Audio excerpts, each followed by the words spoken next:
Bonjour, cette vidéo est un exemple d'acquisition de données avec l'écran NB de HomeRun. Dans cet exemple, on va utiliser la clé USB qui est le connecteur est une option avec les modèles qui finissent par un 0,1. Donc les écrans qui finissent par 0,0 n'ont pas l'option de la clé USB. Donc cet exemple-là s'adresse aux écrans TW01 seulement. OK, dans NB Designer, selon moi, le meilleur outil pour faire l'acquisition de données est le Historical Data Display. Bon, différentes choses peuvent être utilisées, mais c'est celui que je trouve qui est le plus visuel. L'idée, c'est que la première page, on vient spécifier un registre. Ce registre-là va être emmagasiné dans la base de données et on peut avoir une quantité de 1 à 16 qui va être acquis. Ça va être le LW0 et ses suivants. Présentement, par défaut, il n'y en a qu'un seul, mais si je vais dans le deuxième onglet, je peux venir spécifier de 1 à 16 les registres à emmagasiner. Si je retourne dans le premier, on voit maintenant que je suis rendu à 3 de long. Dans le deuxième onglet, la partie du haut, c'est principalement visuel. Cette partie-là ici peut être intéressante. Ça permet à l'écran d'aller relire les anciens fichiers qui ont été sauvegardés sur la clé USB.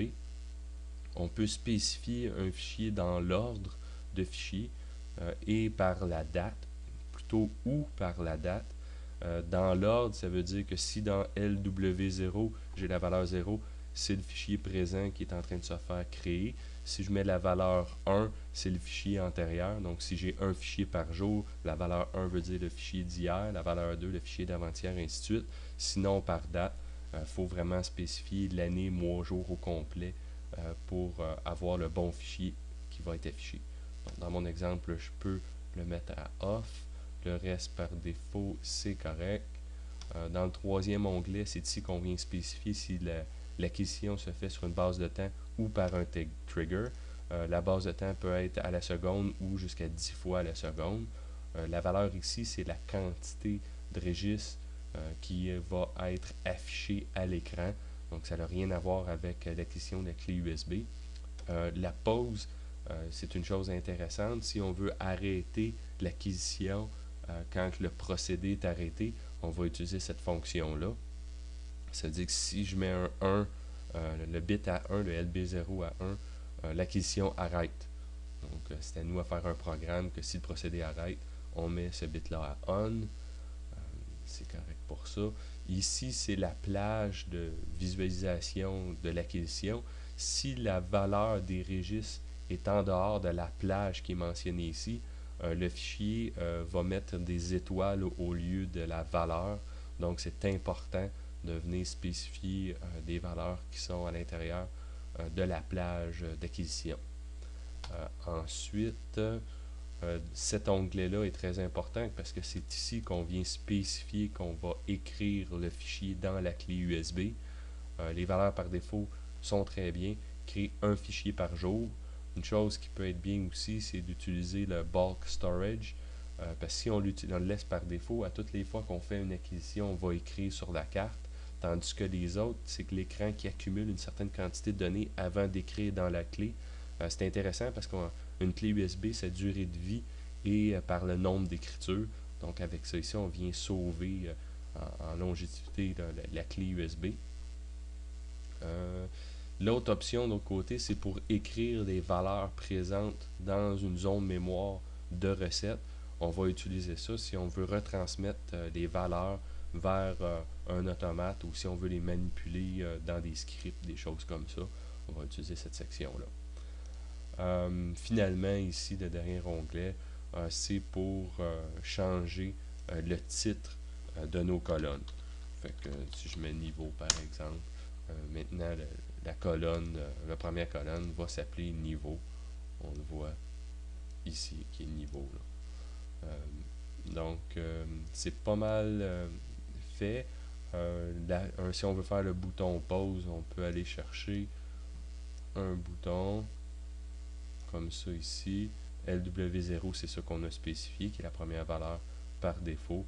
Il faut juste pas oublier de le mettre en toggle pour être capable de l'arrêter et de le partir. Voici notre bouton pause. Une autre chose qui est importante, la plupart des applications les opérateurs doivent aller enlever la clé USB pour transférer les données vers un ordinateur personnel. Pour enlever la clé, comme dans Windows, on a un registre pour faire un Safely Remove. Donc, c'est le LB9154 qui permet de faire ça. Donc, qu'est-ce qu'on peut faire? Si je retourne dans NB Designer, c'est de créer un autre bouton qui, comme de raison, en toggle aussi. Fait que je vais le mettre en toggle. Puis, c'est le 9154. Je peux y mettre un tag. Je vais appeler eject.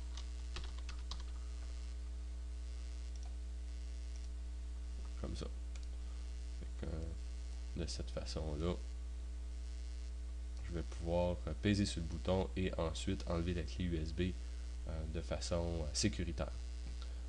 Quand on part l'application, ça crée un fichier de format CSV que si on ouvre avec Excel, là, ça peut avoir de l'air de ça.